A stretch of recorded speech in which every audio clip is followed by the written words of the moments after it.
Racist cop throws feces at disabled girl, then discovers her father is the new police chief. G'day mates, and hello everyone. Before we dive into this powerful story, don't forget to smash that like button, subscribe to the channel, and hit the bell. Drop a comment telling us which state you're watching from. Let's get stuck into this story that'll make you think about justice and consequences. In a bustling Chicago police precinct, Officer Robert Mitchell swaggered through the corridors with his trademark arrogant smirk. Known for his discriminatory behavior, he'd built a fearsome reputation in the South Side neighborhood. That March morning, while patrolling, his eyes locked onto Sarah Clark, a 12-year-old black girl in her wheelchair, selling homemade cookies near her school. The scorching Midwest sun beat down as Mitchell decided to make what he called a social cleansing statement.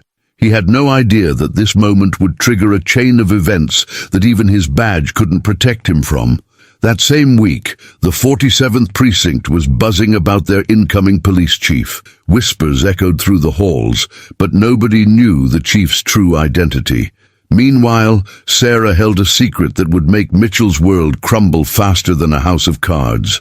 The sun hadn't yet peaked over Lake Michigan when a black SUV pulled up outside the precinct. The new chief had arrived, bringing not just 25 years of FBI experience, but also a personal mission that no one could have guessed. In the precinct's dimly lit corridors, veteran officers noticed something different that morning. The air felt heavy with anticipation, like the calm before a Midwest storm. Mitchell's boots echoed against the freshly waxed floors as he made his way to his usual morning briefing, unaware that his reign of terror was about to meet its match. Sarah's secret wasn't just any ordinary secret. It was the kind that could shake the foundations of the Chicago Police Department. As she positioned her wheelchair near the school gates that morning, the weight of what she knew pressed heavily on her young shoulders, much like the dark clouds gathering over the city's skyline. The new chief's arrival wasn't just another administrative change. It was the beginning of a reckoning that had been brewing for years in the streets of Southside Chicago. A reckoning that would expose not just one corrupt cop, but an entire system that had turned a blind eye to prejudice and abuse of power. The morning traffic hummed outside as the precinct prepared for a day that would change everything. In the distance, sirens wailed, a familiar sound in the South Side, but today they seemed to carry a different meaning. Change was coming, and not everyone would survive the storm. Robert Mitchell, 42, grew up in an affluent suburb of Boston before moving to Chicago. His father, a real estate mogul known for discriminatory housing practices, taught him that some were born to rule, others to serve. After failing the FBI entrance exam 3 times, he landed his police badge through political connections. In 15 years on the force, he'd racked up 23 complaints of misconduct. All mysteriously disappeared. Sarah Clark, 12, lost the use of her legs at age 8 in a car crash that also claimed her mother's life. Since then, she's lived with her grandmother, Martha Gran Clark, 67, in a modest South Side apartment. To help with expenses, she sells her grandmother's homemade cookies outside Lincoln Middle School. Despite her challenges, she maintains straight A's and dreams of becoming a civil rights attorney, inspired by her father, whom she hasn't seen in 4 years. The new chief, Dr. James Clark, 45, built his career in the FBI's Civil Rights Division, specializing in police corruption cases. With a law degree from Harvard and a PhD in criminal justice, he left his daughter in his mother's care when offered a position leading a special task force in Washington, D.C. The grueling work consumed years of his life, but after discovering the events in his old neighborhood, he decided to return with a specific purpose. The 47th precinct sits at the intersection of Chicago's racial and economic divides. While some officers, like Lieutenant Hannah Roberts, 35, fight to maintain integrity, others form a protective network around corrupt practices. Hannah has been quietly documenting Mitchell's actions for months, building a case while waiting for the right moment. Gran Clark carries more than just the burden of raising a disabled granddaughter. As a former clerk at the federal courthouse, she possesses documents that could unravel decades of police corruption. Her cookie business, Gran's Sweet Justice, has become a neighborhood institution and a subtle form of resistance. The Southside neighborhood, once labeled America's most dangerous district, is undergoing a quiet transformation. Community initiatives and youth programs are changing lives, despite resistance from officers who prefer maintaining their power through fear. Lincoln Middle School, under Principal Catherine O'Neill, has become a beacon of hope against discrimination. After receiving numerous reports of police harassment against minority students, O'Neill installed security cameras around the school perimeter, funded by local community organizations. The local power structure, built over decades of neglect and corruption, faces its greatest challenge. Dr. Clark's arrival represents more than a change in leadership. It's the beginning of a revolution that nobody saw coming. The precinct's old guard, led by Sergeant Frank Murphy, maintains an unofficial blue wall protecting officers like Mitchell. Their influence extends beyond the police department into City Hall, where sympathetic officials ensure complaints disappear and records stay clean. Sarah's school friends formed a support network, taking turns helping her sell cookies and watching out for Mitchell's patrol car. They've witnessed his cruelty firsthand, but until now felt powerless to stop it. Their silent resistance, recording incidents on phones and sharing warnings through social media, created a digital trail of Mitchell's abuse of power. The neighborhood itself tells a story of resilience. Despite decades of systemic racism and police brutality, community leaders like Pastor Michael Johnson of Southside Baptist Church have built networks of mutual support and resistance. His congregation's Eyes on the Streets program documents police interactions, creating an informal accountability system. The tension escalated on a crisp Tuesday morning when Mitchell spotted Sarah selling cookies near a new spot, closer to the precinct. His previous harassment hadn't driven her away. If anything, she seemed more determined. This defiance made his blood boil. "Time to teach this kid a permanent lesson," he muttered to his partner, who nervously looked away. Meanwhile, inside the precinct, Lieutenant Hannah Roberts received an encrypted email containing surveillance footage from the past 6 months. The videos showed Mitchell systematically targeting minority children, with Sarah appearing in multiple incidents. Hannah's hands trembled as she copied the files. This was the evidence she'd been waiting for. Dr. Clark, settling into his new office, reviewed personnel files while listening to the precinct's daily radio chatter. His jaw clenched, hearing Mitchell's voice calling in a suspicious activity report near Lincoln Middle School. He knew exactly who Mitchell was targeting, but protocol demanded he wait, building an airtight case. Gran Clark noticed unmarked police cars cruising past her apartment more frequently.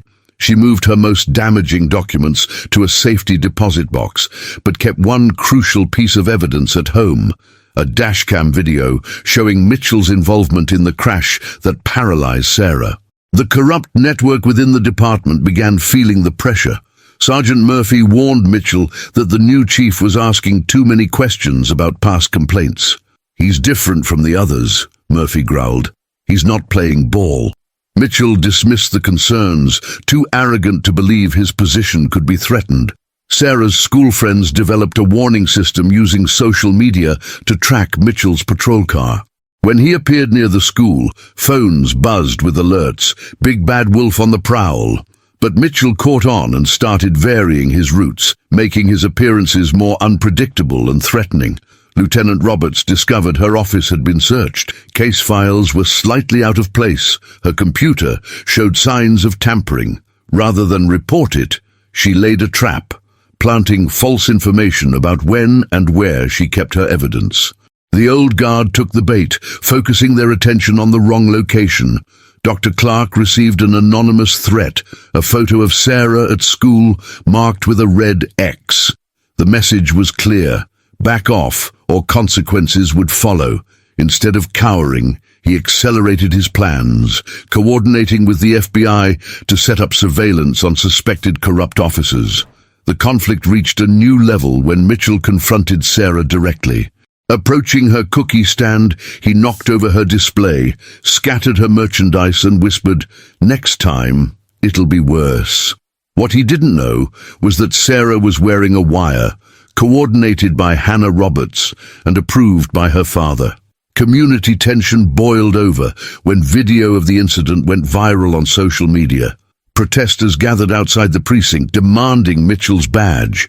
Counter-protesters, including off-duty officers, showed up to support police rights. The South Side teetered on the edge of explosion. Dr. Clark maintained his cover, playing the role of a by-the-book chief while secretly coordinating with federal investigators. Each morning, he watched his daughter set up her cookie stand, fighting the urge to intervene directly. The father in him wanted immediate action, but the investigator knew timing was crucial. Mitchell, emboldened by years of impunity, planned his most brutal intimidation yet. He didn't realize that every word he spoke in the precinct, every text he sent, every move he made was now documented. The net was tightening, but like all cornered predators, he was at his most dangerous.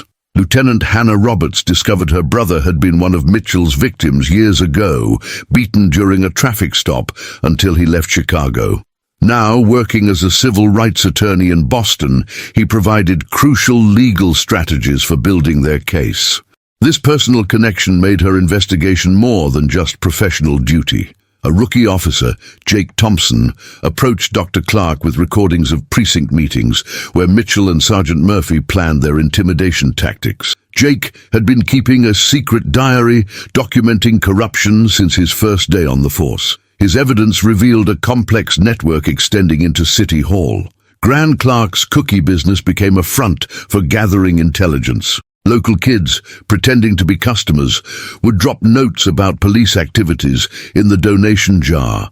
She created a detailed map of corrupt officers' patrol patterns, identifying their preferred targets and tactics. Principal O'Neill faced mounting pressure to remove Sarah's cookie stand from school property.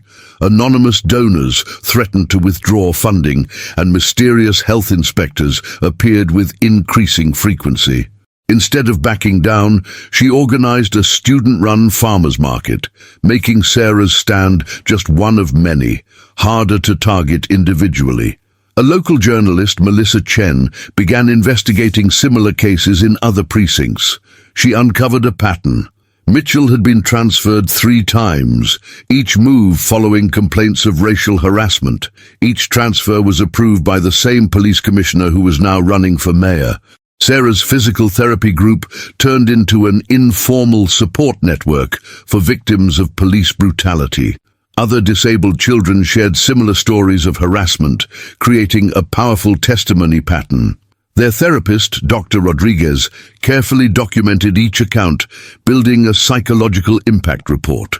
Sergeant Murphy's teenage daughter secretly joined the student protesters, ashamed of her father's role in the corruption. Her inside information about police tactics helped protesters stay one step ahead. This family divide represented the larger generational shift in attitudes toward police accountability. The FBI's internal investigation revealed that Mitchell had connections to a white supremacist group, attending meetings under an alias. This discovery expanded the case beyond local corruption into domestic terrorism territory, bringing additional federal resources into play. Pastor Johnson's church became a safe house for witnesses willing to testify against corrupt officers. His congregation provided security, transportation, and support for families afraid of police retaliation.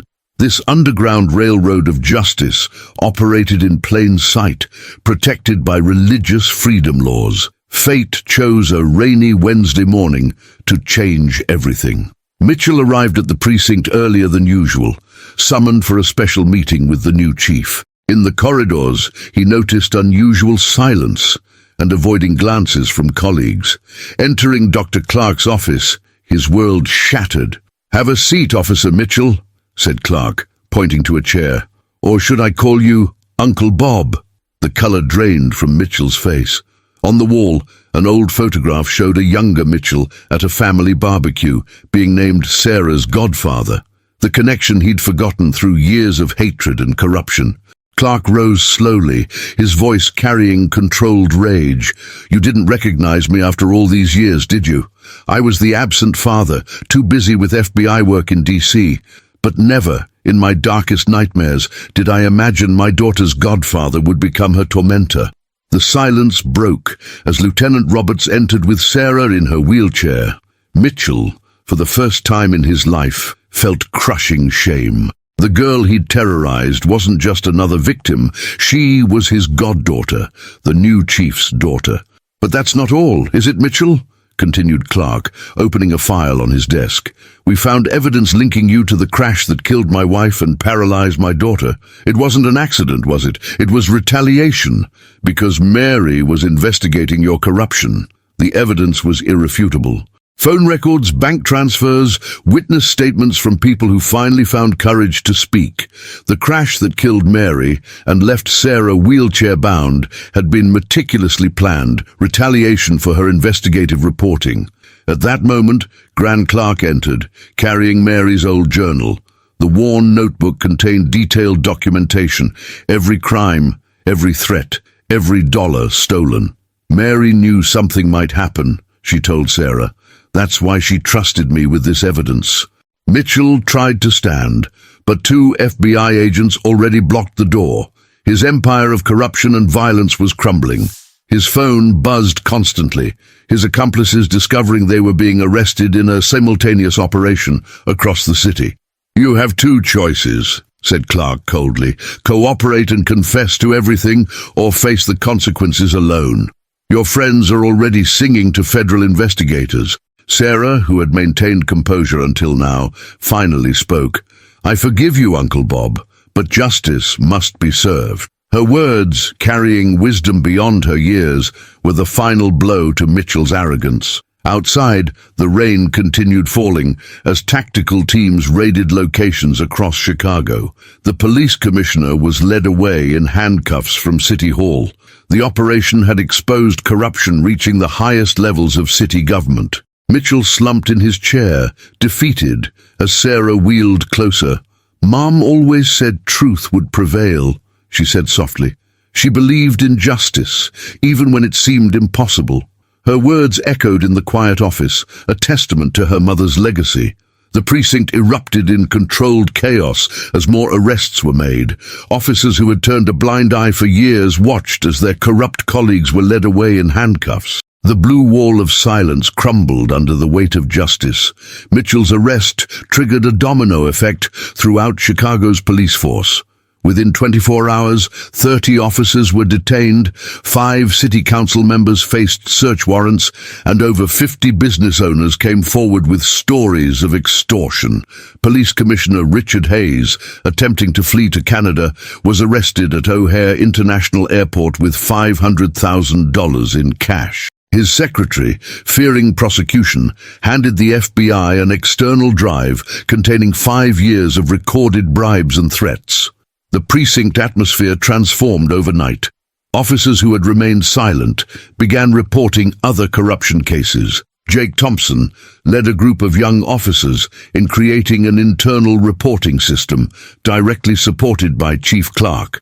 Lieutenant Roberts received a promotion to Internal Affairs Director. Her first action was to reopen every suspicious case from the past 5 years. Her brother, now back in Chicago, became the lead civil rights attorney representing victims of police misconduct. Sarah returned to school as a hero. Her story inspired other students to speak out against discrimination and abuse of authority. Principal O'Neill transformed the experience into an educational program about civil rights and citizenship, quickly adopted by schools across Chicago.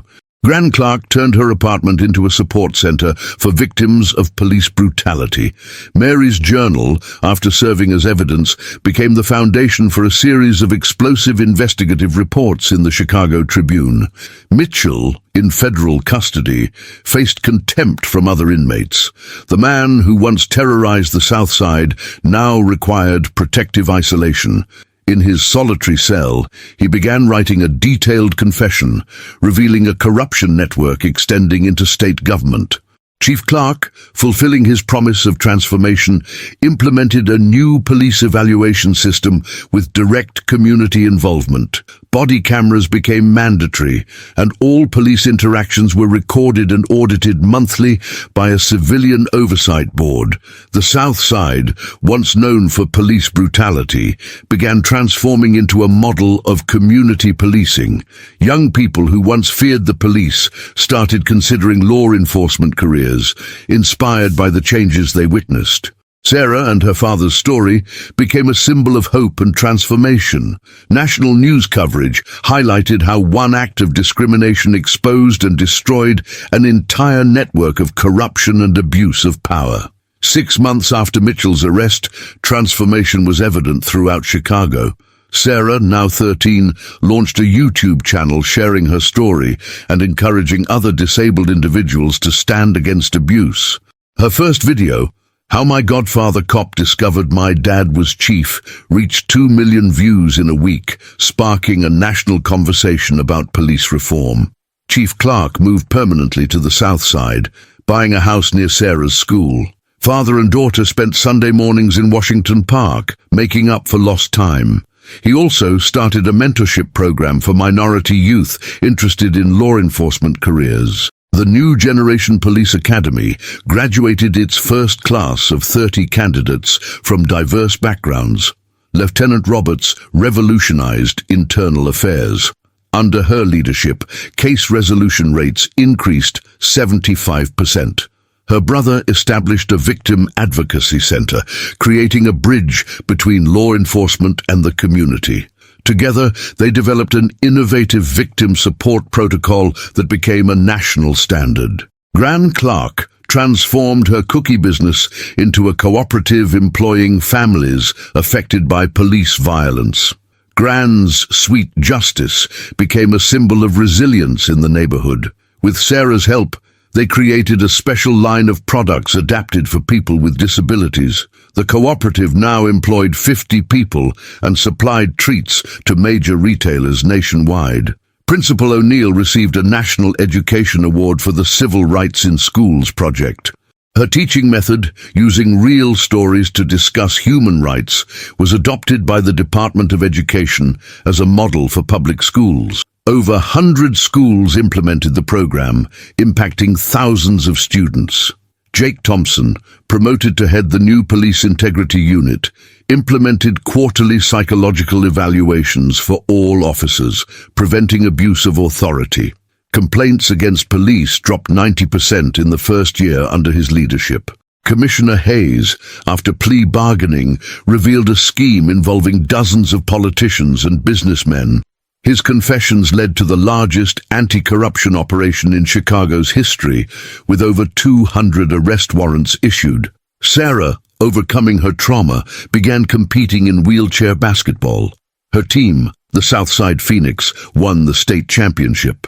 At the awards ceremony, she dedicated the victory to her mother's memory, whose courage in investigating corruption changed their community forever. Chief Clark, watching his daughter's growth, realized his previous absence, though painful, had contributed to Sarah's resilient character. At an emotional ceremony at Lincoln Middle School, he established the Mary Clark Investigative Journalism Award, honoring his late wife's legacy. The 47th Precinct, once feared by the community, became a national reference in community policing. Law enforcement officials from across the country visited to learn from their new management model, combining efficiency with human rights respect. Local businesses flourished as extortion schemes ended. The South Side experienced an economic renaissance, with new shops opening and community programs expanding. Crime rates dropped significantly as trust between police and residents grew. Sarah's story inspired legislative change. The Clark Act passed in Illinois, strengthening protections for disabled individuals and establishing stricter oversight of law enforcement agencies. Other states began adopting similar measures.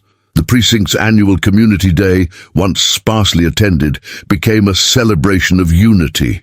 Officers and residents shared meals, played games, and planned neighborhood improvements together. The event symbolized the transformation from fear to partnership. Gran's cookie recipe book, Sweet Justice: Recipes for Change, became a bestseller.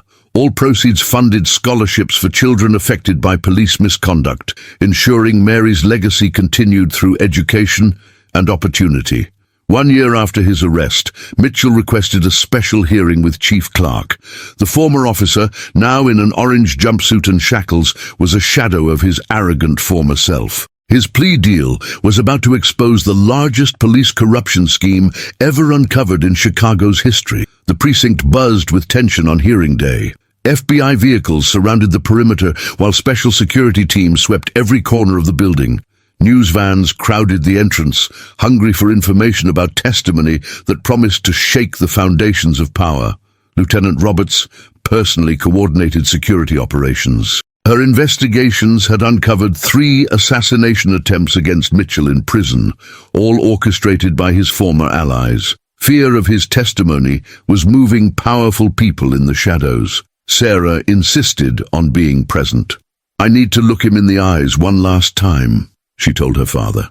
Chief Clark hesitated, but understood this was crucial for his daughter's healing process. Gran would accompany her granddaughter, carrying Mary's journal, the final piece of the puzzle. Principal O'Neill mobilized the school community. Hundreds of Mitchell's former victims gathered outside the precinct, holding signs demanding justice. The peaceful movement went viral, with Thatcher Justice in Chicago trending nationwide. Jake Thompson discovered alarming information hours before the hearing. Corrupt police groups were planning an attack on the precinct to prevent the testimony. He immediately activated SWAT teams and reinforced perimeter security. Commissioner Hayes from prison desperately tried to contact Mitchell through intermediaries. He offered money, protection, even a planned escape. His intercepted messages revealed the panic spreading through the old corruption network. Chief Clark reviewed evidence one final time in his office. Mitchell's testimony would be broadcast live to a secure room where federal judges and prosecutors would monitor every word. The truth about Mary's death would finally come to light. Police helicopters circled overhead while SWAT snipers took positions on rooftops. The largest security operation in South Side history was underway. The moment of truth approached. The decisive moment arrived at 10 a.m. Mitchell entered the hearing room, escorted by 4 federal agents. His eyes, once arrogant, now darted nervously around the room.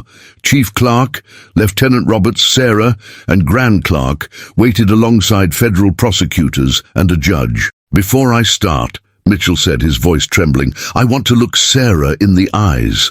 The room fell silent. Sarah wheeled forward to the table. "You didn't just betray your badge," she said. "You betrayed our family." Mitchell began revealing how everything started 15 years ago. One bribe here, one threat there, until he built a corruption empire worth millions. He confessed that Mary's crash wasn't an accident. It was a meticulously planned hit. "Mary discovered everything," Mitchell confessed, tears streaming. "She had evidence against judges, officers, even the state attorney general. We had to silence her." Chief Clark gripped his chair, containing his rage, while Sarah held her grandmother's hand tightly. Suddenly, gunfire erupted outside. A group of corrupt officers, led by a retired captain, attempted to breach the precinct. Lieutenant Roberts quickly coordinated defense over radio, while Jake Thompson activated maximum security protocols. "Continue," ordered the federal judge. Mitchell, now speaking rapidly, delivered names, dates, amounts. Each word was a bombshell in the corrupt system. He revealed drug trafficking schemes, weapons sales, systematic business extortion. Outside, the battle intensified. SWAT teams contained the breach, arresting 20 corrupt officers. FBI helicopters circled overhead, ensuring no suspect escaped. "There's more," said Mitchell, turning to Chief Clark. "Mary recorded everything. There's a hard drive hidden in her old office with all the evidence." Gran then opened her bag, producing not just the journal, but also the hard drive Mary had entrusted to her. Sarah, who had maintained composure until then, finally spoke. Mum knew this would happen. The night before the crash, she told me sometimes we must lose something precious for truth to prevail. At that moment, the doors burst open. The state attorney general in handcuffs was led in by federal agents. The simultaneous operation across Illinois had resulted in the arrest of over 300 corrupt officers and 70 politicians. "It's over," said Chief Clark, watching through the window as the crowd cheered outside. "Mary, we finally did it." Mitchell, now completely broken, signed his confession. His testimony would trigger the largest police reform in American history. Sarah approached Mitchell one final time. "Now you'll experience what it's like to lose your freedom, just like I lost my ability to walk. But unlike you, I never lost my dignity." The sound of helicopters and sirens mixed with the cheers of protesters outside. Justice, long delayed, had finally arrived in Chicago's South Side. The blue wall of silence crumbled under the weight of truth and accountability. 2 weeks after Mitchell's historic testimony, Chicago's South Side breathed new air. The operation resulted in 456 arrests, including corrupt officers, politicians, and businessmen involved in the scheme. The case gained national and international attention, becoming a symbol in the fight against police corruption. Chief Clark was promoted to director of the newly created Federal Police Corruption Task Force, a position established after the case. His first act was implementing the Mary Clark Protocol, a comprehensive set of measures protecting whistleblowers and investigative journalists. Sarah, now with her YouTube channel reaching 3 million subscribers, became a national spokesperson for disability rights. Her speeches at schools and universities inspired young people to fight against discrimination. The Citizen of the Year award, presented by the mayor, was dedicated to her mother's memory. Mitchell received a 65-year federal sentence. His plea deal helped dismantle dozens of criminal organizations nationwide. In prison, he dedicated himself to writing a detailed account of how the corruption system worked, ensuring it would never be repeated. Lieutenant Roberts took command of the 47th Precinct, transforming it into a model of community policing. Crime rates plummeted 85% in 6 months. Her brother, alongside Gran Clark, expanded the Victim Support Center to 10 new locations across the city. Gran's Sweet Justice evolved into a nationwide cooperative network, employing over 200 families affected by police violence. The project received international support and began being replicated in other major cities. Sarah and her father's story became a documentary, screened at international festivals and used as training material in police academies nationwide. The title, The Girl Who Beat the System. 5 years later, on Sarah's birthday, a plaque was unveiled outside the 47th Precinct, Mary Clark Memorial Police Station, where justice overcame prejudice. Sarah, now a pre-law student at Northwestern, smiles beside her father. Chief Clark, his hair now silver, proudly watches his daughter become a symbol of a new era in American law enforcement. Mitchell, in his cell, keeps only one photo on the wall, Sarah's christening day, where he stands as godfather, a constant reminder of how corruption and prejudice destroyed not just his career, but his humanity. Folks, if you've made it this far, you've experienced every moment of this powerful story. Don't forget to comment, "I watched till the end," to show you believe justice always prevails. Smash that like button, share with your friends, and hit the bell to catch our next shocking stories. And since you enjoyed this tale of justice and redemption, don't miss out on the video popping up on your screen right now. I promise it'll move you even more. Until next time, stay strong and stand for justice.